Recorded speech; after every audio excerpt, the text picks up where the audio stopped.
Le Mercosur, qu'est-ce que c'est que le Mercosur? On entend beaucoup parler du Mercosur en ce moment, et pourtant le Mercosur, saviez-vous que le Mercosur, ça ne date pas du tout d'aujourd'hui. Le Mercosur, les discussions ont commencé dans les années 90. Les années 90, donc avec le Mercosur, le Mercado Común del Sur, le marché d'Amérique latine. Alors c'est pas toute l'Amérique latine, c'est Brésil, Argentine, Uruguay, Paraguay, Bolivie.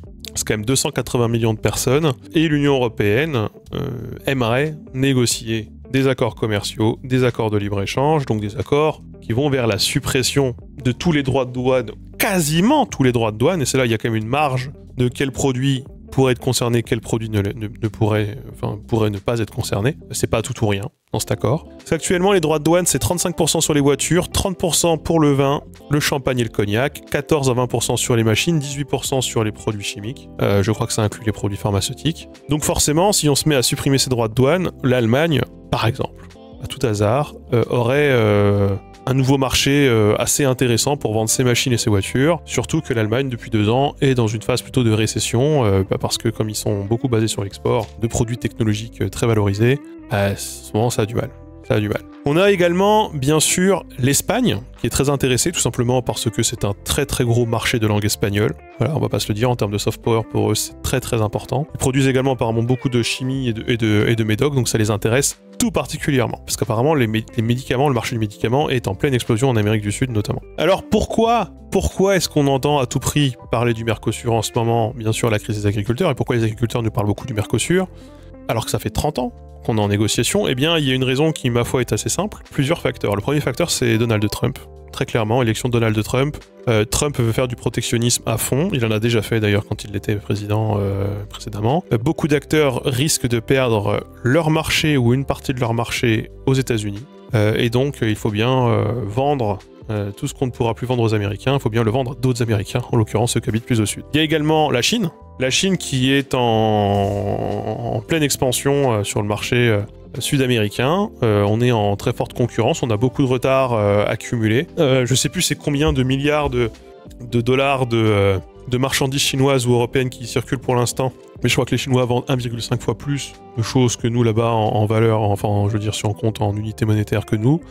L'idée c'est de dans un monde de concurrence, et libéral, c'est de combler notre retard, voire de repasser devant la Chine. Et du côté de l'Union européenne, eh bien, il y a Ursula von der Leyen, qui est présidente de la Commission européenne, qui est, elle, pour une signature avant la fin 2024. Je pense pas que ce soit possible, mais on verra bien. Elle voit clairement l'intérêt de l'Allemagne, notamment, mais aussi l'intérêt de l'Union européenne dans un monde, encore une fois, très libéral, tourné vers la concurrence, où il y a des opportunités commerciales là-bas qui deviennent difficiles en parallèle avec l'Europe de l'Est. Une bonne partie, par exemple, de ce qu'on pouvait importer avant de Russie ou d'Ukraine, ça devient difficile, là où ça va devenir difficile de l'importer des États-Unis aussi.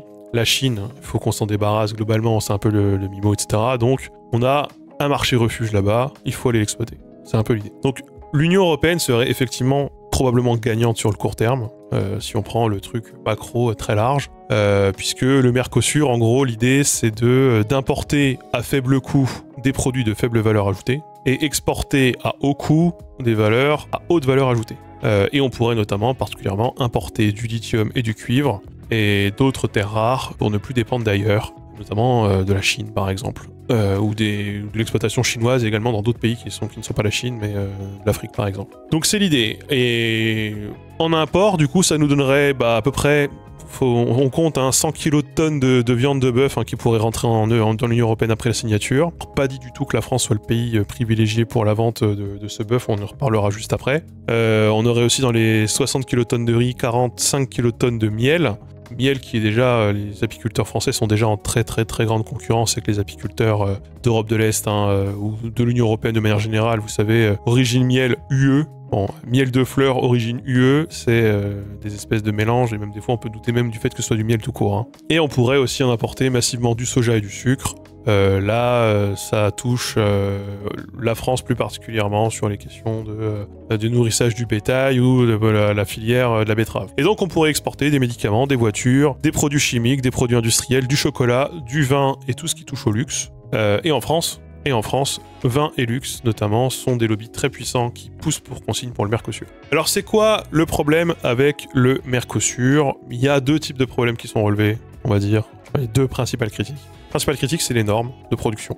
Ça, c'est tout ce qui relève de la concurrence avec des producteurs du coup, de l'Union européenne. C'est ce qui touche les agriculteurs particulièrement. C'est l'idée qu'on produit là-bas avec des normes beaucoup plus faibles ou beaucoup moins qualitatives. Il y a aussi également beaucoup moins de contrôle et qu'on ne pourra pas contrôler la qualité de ce qui rentre sur le marché européen, mais qui sera quand même in fine mis en rayon en face de ce qui est produit par des bons producteurs français, allemands, espagnols, autrichiens, ce que vous voulez, qui eux sont soumis aux réglementations et contrôlés. C'est la principale critique de la FNSEA, par exemple, dont on va reparler après. Une autre critique, c'est la question de la distance et du transport, hein, tout simplement, dans un monde où on nous dit qu'il faut éviter de prendre l'avion, il faut manger 5 fruits et légumes locaux de saison par jour, etc.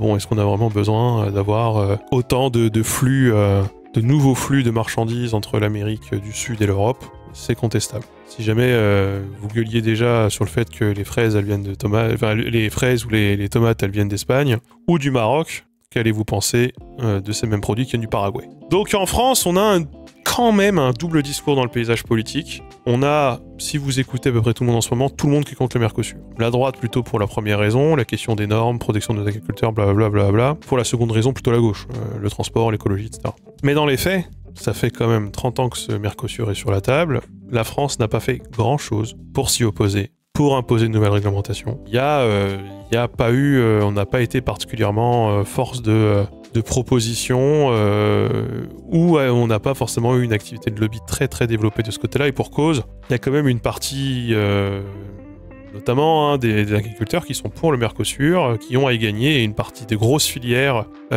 industrielles, du luxe notamment, qui ont un pouvoir politique et qui ont un pouvoir médiatique assez important, qui sont pour le Mercosur et qui poussent la France pour qu'elle signe. Et je pense que globalement la droite en France est plutôt pour le Mercosur dans son idée de libre-échange, de concurrence loyale, non faussée, etc. Machin. Quand même, il y a eu le CETA avant, il y a eu tout un tas d'autres accords qui ont pu être signés. Et puis il y a des particularités, des particularismes locaux aussi de est-ce que ça va pas permettre, par exemple, de faire rentrer à moindre coût des produits alimentaires dans les Antilles, par exemple, qui se plaignent déjà de la vie chère, etc. Il y a tout ce genre de problématiques qui rentrent en considération, qui sont des problématiques locales, qui font que sur pas mal de points, en fait, on a des gens qui vont se retrouver, ou des institutions, ou localement même des mouvements politiques qui vont se retrouver à le défendre, cet accord, et qui posent du coup question à nos partis. Donc, là, nous, on a la France Insoumise qui propose de faire un vote sur le Mercosur qui ne servira à rien, parce que de toute façon, c'est voté au niveau européen. Et on a la droite qui nous dit on va tout faire pour que le Mercosur en l'état ne soit pas adopté, mais sans rappeler qu'en fait, si on décide de ne pas l'appliquer chez nous, on ne l'applique pas. Parce qu'on peut toujours s'arranger avec les règles européennes, et d'ailleurs, c'est même prévu, on le voir juste après, que localement, le Mercosur puisse être suspendu, adapté, etc. Machin. Ça, c'était traité. Et puisse ne pas concerner tous les produits partout.